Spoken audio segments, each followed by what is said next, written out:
Olá pessoal, todo candidato que estiver se preparando para a segunda fase do exame OAB deverá estudar o conteúdo nulidades. Não existe prova da segunda fase da OAB que não seja cobrada a matéria de nulidades no processo penal. Então veja, o artigo 93, inciso 9 da Constituição da República estabelece que todas as decisões do Poder Judiciário deverão ser fundamentadas sob pena de nulidade.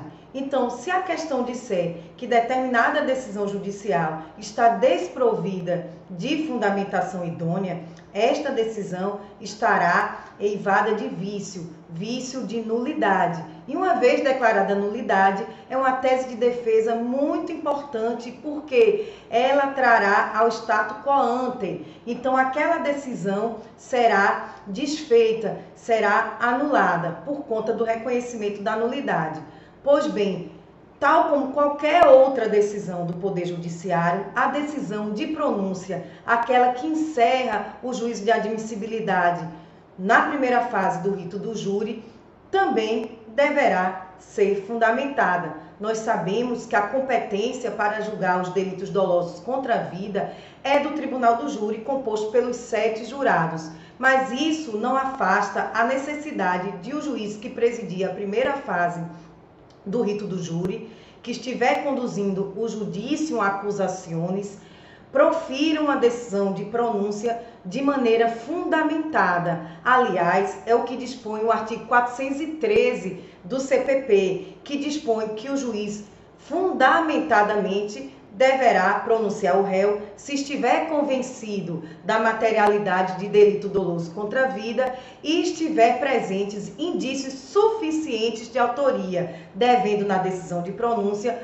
o juiz indicar esses pressupostos e também o tipo legal que estiver em curso o acusado, bem como as circunstâncias qualificadoras e eventuais causas de aumento de pena. Significa dizer que, se o juiz não observar a fundamentação determinada pelo artigo 413, inclusive no seu parágrafo 1º, esta decisão estará nula. Então, é possível que haja uma nulidade da decisão de pronúncia por não observância do dever de fundamentação. O fato é que muitas decisões de pronúncia se limitam a dizer que se encontram presentes indícios de autoria, mas não dizem quais são os indícios de autoria. Então, os tribunais superiores, STF, STJ, reputam essas decisões de pronúncia que se limitam a dizer que existem indícios de autoria, que existem indícios de circunstância qualificadora, mas não diz quais são os indícios, eivadas de nulidade. Portanto, determinam que a decisão de pronúncia seja invalidada, devendo outra ser feita no seu lugar. Então, a ausência de indicação precisa na decisão de pronúncia a respeito da justa causa para fins de admissibilidade do juízo acusatório, para fins de submissão daquele caso ao tribunal do júri, deverá ser fundamentada sob pena de nulidade. O que não pode acontecer, entretanto, é o juiz, na decisão de pronúncia, se exceder na linguagem, proferir uma decisão dotada de eloquência acusatória. E o que é que o tribunal entende como eloquência acusatória? Os tribunais entendem que a eloquência acusatória é quando o juiz afirma categoricamente que determinado suspeito praticou aquele delito doloso contra a vida, por exemplo. Se o juiz deve simplesmente indicar indícios de autoria que sejam suficientes, ele não poderá se imiscuir na competência do tribunal do júri e dizer que o sujeito efetivamente praticou o crime. Ele deverá dizer que aquele acusado supostamente praticou o crime porque a testemunha A disse isso, a testemunha B disse aquilo e a testemunha C disse aquilo outro. Então, ele deve dizer por que está convencido da presença de indícios suficientes de autoria.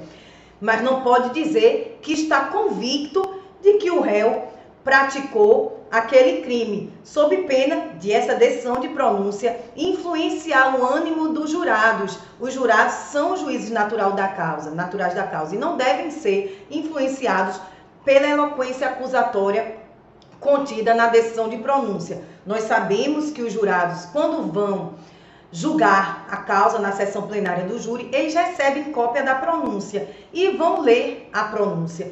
Portanto, se o juiz togado, que eles reputam, os jurados reputam, que tem conhecimento jurídico para a causa, está dizendo categoricamente que aquele acusado praticou o crime, é óbvio que eles vão, de certa forma, poderão se influenciar com aquela redação muito incisiva. Então, os juízes que forem proferir pronúncias deverão se abster de fazer juízos de convicção certeiro a respeito da autoria do crime, por exemplo. Deve utilizar de uma linguagem sóbria, com medida. Mas isso não significa, mais uma vez repito, que o juiz não deva fundamentar a pronúncia. Então, tanto a falta de fundamentação da pronúncia quanto o excesso de linguagem, essas duas hipóteses acarretam o reconhecimento da nulidade da pronúncia. E se for reconhecida a nulidade da pronúncia, ela vai ser o que? Desconstituída, vai ter que voltar à estaca zero, no caso, até o momento anterior da pronúncia, e o magistrado vai ter que proferir nova decisão. Portanto, é uma tese de defesa importante, porque se na prova contiver dados que indiquem que o juiz laborou em erro a pronunciar alguém, seja por excesso, seja por falta de fundamentação, isso é causa de nulidade, isso é tese de defesa. Espero ter, de certa forma, contribuído para que vocês entendam e marquem corretamente na prova OAB. Até a próxima dica.